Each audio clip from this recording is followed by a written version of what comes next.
Welcome to the Dr. Connie Mariano book signing for her book, The White House Doctor. We have friends here. I'm going to have my friends introduce themselves because sometimes I blank out on the names, although I like to write about the characters. I'm going to go to the very end to my husband, John Weber, CEO of Remy International, and actually he is in the final chapter of my book, and I always believe that the best books, the final chapter, have a new beginning. So, and stay tuned for a sequel. So let me go over here to this side. Actually, we have a lot of alumni from the White House Medical Unit. How are you doing? I'm doing well, Master Chief. One of the biggest stories in the book talks about the presidential valets and how they are sort of my godfathers. A lot of learning about transitioning from one presidency to another is really through history, and the history of the Filipinos in the White House taking care of the president is a huge history of which we're very proud. And I wouldn't have been able to survive 9 years without these two men, Fred Sanchez and Joe Fama. They spent over 30 years in the military, most of which was at the White House. How many presidents did you take care of? 3. Name the presidents. Reagan, Bush, Clinton. And then you took care of? I take care of 5. 5? Yeah. What name them? Karna, Reagan, Bill Clinton, George Bush, and another George Bush. Now, why do you think you were able to stay so long? Because they keep extending us, and nobody wants to come to the White House during the time. I guess we're doing the right job, and we're the loyalty was there. That's why they keep us all those years working at the White House. Just like you, how many years? 9 years. There was one time in the middle of the Clinton years that there were many books being written about the Clintons, and I had spoken to Hillary Clinton. I said, isn't it amazing about all these people who write books about you and have spent very little time? And I looked over at her valets, and I said, you know, the people who really should write the books are your stewards or your valets. And she made a comment. She said, they'll never do that because they are men of honor. And I thought that was amazing that she had said that. It was very true. So, as you read the book, you'll hear very colorful stories about them. They're always behind the scenes, but they're the guys who save the day. They're your heroes. So the ones who teach you all about the way the White House works. They've taught me more lessons than any of the senior staff have about how to be successful in taking care of the president. So I'm really grateful to them for being there for me. So let's go over here and see the group. This is a lot of the people in this section are in my book. We have Craig Ashby, who is the physician assistant in the book. And you want to say a few words, Craig, for television, or I mean? Sure. It was an honor to work for Dr. Mariano then. It's a pleasure to see her tonight. It's a wonderful evening, and we're very happy to have been invited. And once Craig finishes his tour in the military, we're going to hire him at the Center for Executive Medicine. So we really want that. And of course, I don't know if you want to be recognized, but we have Dr. Jeffrey Kuhlman. Hi, Jeff. He is the physician to our current president, Dr. Barack Obama. I know you can't say anything because you're still on active duty. The president's in good health, and he's in great spirits with that. Hi. Hi, good to meet you from the White House. Yeah, good to see you. He takes care of the vice president, right? No? He's the deputy director. He's deputy director, so he takes care of, amazing. He's emergency medicine. We've got good people. And I'm Navy. And that's even better. So if you watch the Jon Stewart show and a lot of shows, they go, who's taking care of Barack Obama? I said, Dr. Jeffrey Kuhlman. He's top notch. He's in good hands. Don't worry about him. And they can't talk to you. So I get to talk to you. Always better to be lucky than good. He's in good hands. You look incredible. Thank you. Life is good. Please enjoy yourself. You'll see a lot of familiar faces from the Clinton White House. I think Hillary was going to drop by, but we'll see. And then Bill Clinton's in South Africa. So come on. I've got to introduce, and he's a big section in the book, Jim McLeod. There's a lot about him. If we ever do the movie version of him, I think Vin Diesel should play Jim McLeod. Do you want to say anything about the book? You've read it. Well, it's an outstanding read. I've enjoyed every bit of it. It has a lot of lessons that it gives to a lot of the people out there and from all walks of life. And I'm just so proud of everything you've done. It's been fantastic. We've got the famous Dr. Lou Hoffman, who is an Air Force colonel, family practice physician.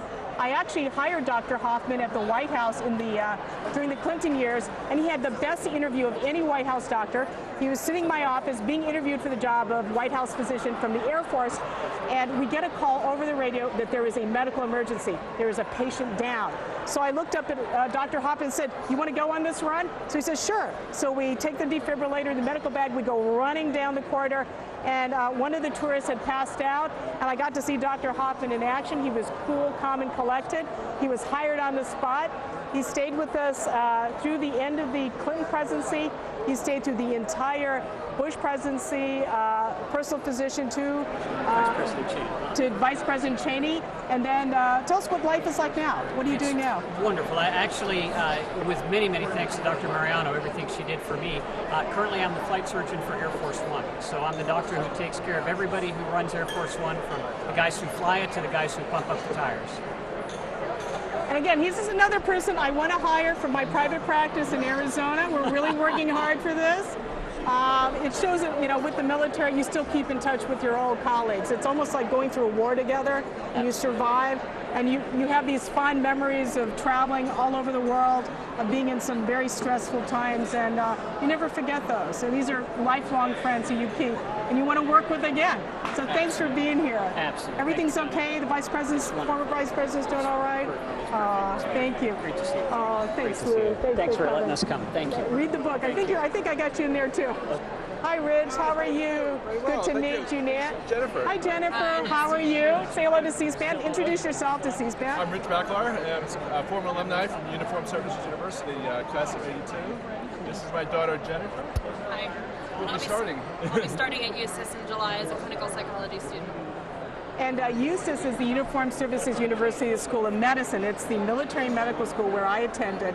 And we have more White House physicians who are graduates of the military medical school than any other medical school in the country. And I think the reason for that is they're geared towards training doctors for a career in military medicine. And they have the mentality of the mission comes first. And that's something I talk about in the book, about my training in the military medical school, and how that really has helped take care of the president overall. So amazing training. Rich has gone on after his very illustrious military career. Tell what you do now. Well, I'm the physician executive at Microsoft Health Solutions Group, working on electronic health records for both the consumer as well as the healthcare providers around the country. And Jennifer's getting an advanced degree as well. Yes. And so it moves on to people with who are getting additional training with that. So with that, let me step over here to two authors that you should meet. There are two authors, two very famous authors here. We have Karna Bodman. Tell about your books, Karna. I write political thrillers based in Washington because I did work in the White House for 6 years. So I write thrillers with political intrigue, international plots. My last one is Spinal Finesse. Just finished the fourth one on Monday. So hopefully it'll be out in a little while. When's it coming out? Well, I don't know yet. I just finished it Okay. a couple days ago, and I gave it to my agent, who is your agent. So we'll Susan see how Crawford, she does. who's here. Absolutely. So Susan everybody Crawford. read Karna's books. Please go buy her books. They're huge bestsellers. And I really wouldn't be here if it weren't for this man, Dr. Michael Palmer. The way I got involved in writing really was in 2006. Dr. Palmer emailed me a very formal email message, very formal. It said, "Dear Dr. Mariano, you don't know me, but I'm the famous New York Times bestselling author, Michael Palmer. I'm a physician, I'm an internist, but I also write fabulously selling medical thrillers, and I'm considering writing a book about the White House physician, and I need your help." And I looked at that and said, no.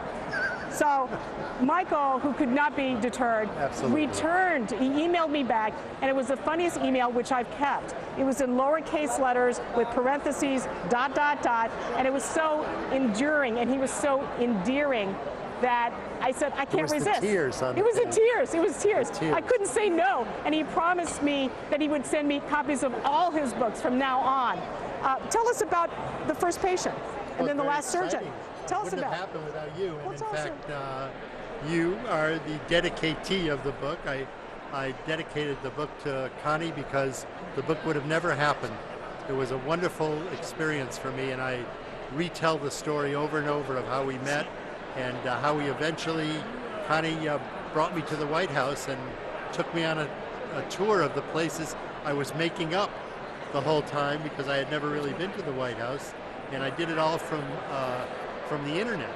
I was using architects' drawings, and I still didn't know where the doctor's office was really, and everything was wonderful after that. The First Patient was by far my best-selling book. I can't even remember how much, but it was great, and it was on the New York Times for many weeks, and thanks to you.